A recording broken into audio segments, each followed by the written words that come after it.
And this is where we start in this segment of our bulletin. The National Education, Health and Allied Workers Union, Nehawu, says it is again considering taking the Minister of Health to court over what it describes as a dire situation on the ground for healthcare workers in the forefront of the fight against the coronavirus.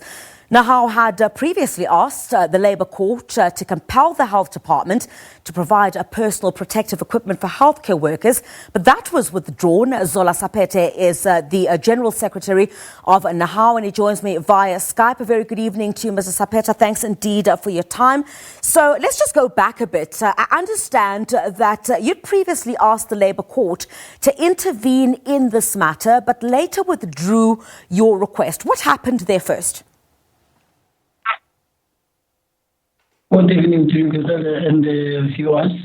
We had withdrawn the case precisely because at the time of going to court, we had two prayers. The first prayer was that the court must force the Minister of Higher Education to meet with us so that we can discuss matters relating to the protection of frontline workers. But secondly, also the court must enforce what would have been coming out of that meeting as decisions.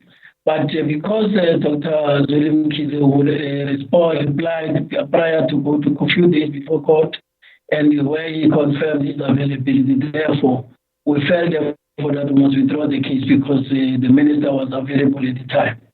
That was the reason really that made us to withdraw the case without necessarily getting into the substance and argument that we bring into court. Mr. Sapheta, but I understand now, we were in Port Elizabeth today where there have been quite a number of healthcare workers who've been infected with the coronavirus. What is the situation on the ground? When I spoke to you earlier, you said it leaves much to be desired. Paint a picture for us of what Nehawu has since found. The two important things that I must raise before confirming what is happening in the ground. When we met with the minister on the 8th April, we were given the impression that the department is up to its standard. The project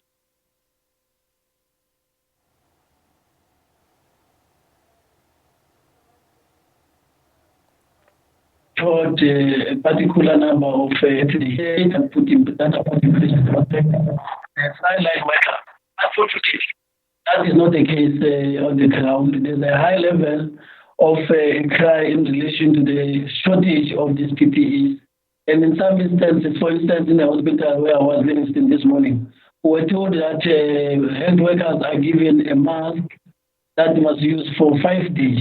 A mask that should have been used only for 2 hours, but they were directed to use it for 5 days. You will imagine how that mask would endanger the life of that frontline worker, besides spreading it to the next person, but danger that will come as a result of a mask that is used for 5 days.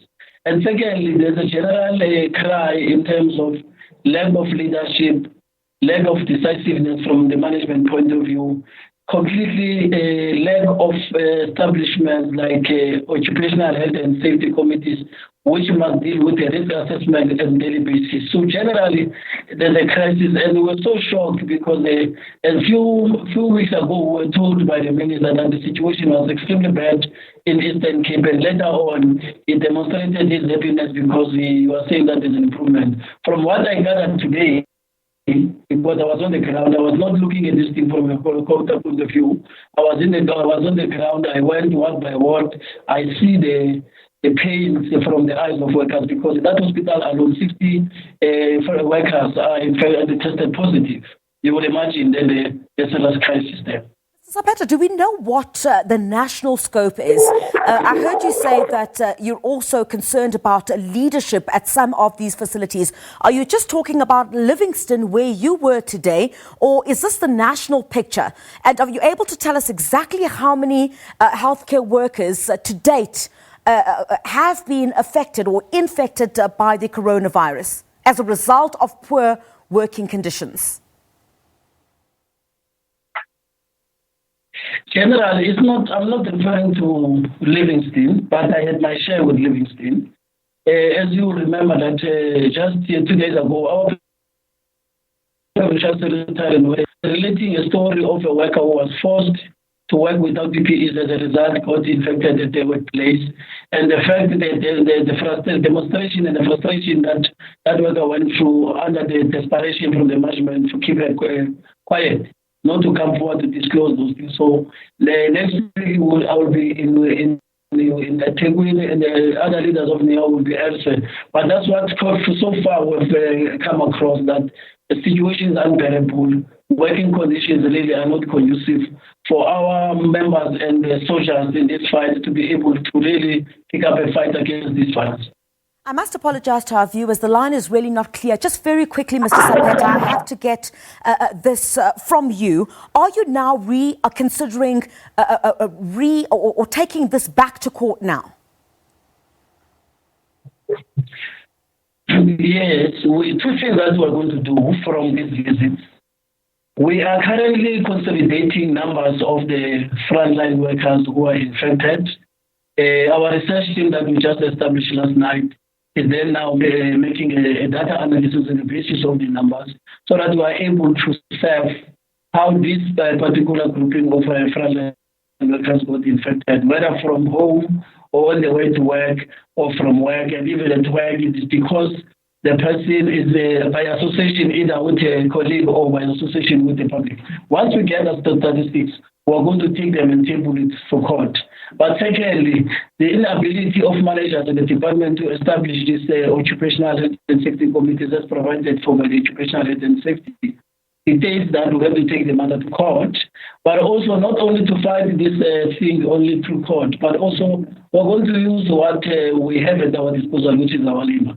Perhaps at the worst situation, we might consider to ask our members to go back to the full-blown lockdown, so that because we seem to not be having any option other than asking them away from the environment that potentially they can infect this disease and so forth. But these are the considerations on the table. And the critical issue itself is that the place is the virus is ahead of us.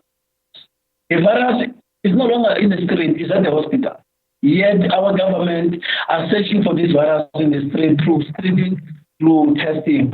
But we know, as a matter of fact, there's a significant number that the minister has announced of COVID-tested people and the number of people who have died and the numbers of people who have been admitted to the hospital. So our issue is that can we focus on all our energies and resources where it matters the most, and where it matters the most is the hospital, firstly to protect the lives of those who are to protect the lives of the nation, and once we do so, we then put ourselves in a position to protect the lives of the nation. But currently, we have completely neglected hospitals, which in our view is the place where it matters this virus from.